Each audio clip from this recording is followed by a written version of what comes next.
വളരെ എളുപ്പത്തിൽ തയ്യാറാക്കുവാൻ പറ്റിയ എഗ്ഗ് മസാലയുടെ റെസിപ്പി എങ്ങനെയാണ് തയ്യാറാക്കുന്നത് എന്ന് നോക്കാം. അതിനായിട്ട് 3 സവോള ചെറുതായി അരിഞ്ഞെടുത്ത് മാറ്റിവെക്കാം.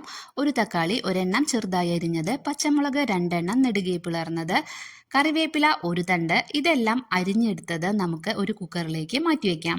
ഇതിലേക്ക് ഇഞ്ചി വെളുത്തുള്ളി പേസ്റ്റ് 1 ടീസ്പൂൺ, 1 ടേബിൾ സ്പൂൺ വെളിച്ചെണ്ണ, ആവശ്യത്തിന് ഉപ്പും ചേർത്ത് ഇളക്കി യോജിപ്പിച്ച ശേഷം കുക്കർ അടച്ചു വെച്ച് വേവിക്കാം. വെള്ളം ഒരൽപ്പം പോലും ഒഴിച്ചു കൊടുക്കേണ്ടതില്ല. 2 വിസിൽ വരുമ്പോൾ കുക്കർ ഓഫാക്കാം. പിന്നീട് ഒരു പാൻ ചൂടാകുമ്പോൾ അതിലേക്ക് ഓയിൽ ഒഴിച്ചു കൊടുക്കാം. അതിലേക്ക് 1/2 ടീസ്പൂൺ പെരുംജീരകം ചേർത്ത് അതൊന്ന് ചൂടായി വരുമ്പോൾ അതിലേക്ക് കാശ്മീരി ചില്ലി മുളക് 1/2 ടേബിൾ സ്പൂൺ, മല്ലിപ്പൊടി 1/2 ടീസ്പൂൺ, മഞ്ഞൾപ്പൊടി 1/2 ടീസ്പൂൺ, മസാലപ്പൊടി 1 ടീസ്പൂൺ ഇവയെല്ലാം ചേർത്ത് ഒന്ന് മൂപ്പിച്ചെടുക്കാം. ലോ ഫ്ലെയിമിൽ വെച്ച് വേണം ഇത് മൂപ്പിച്ചെടുക്കുവാൻ.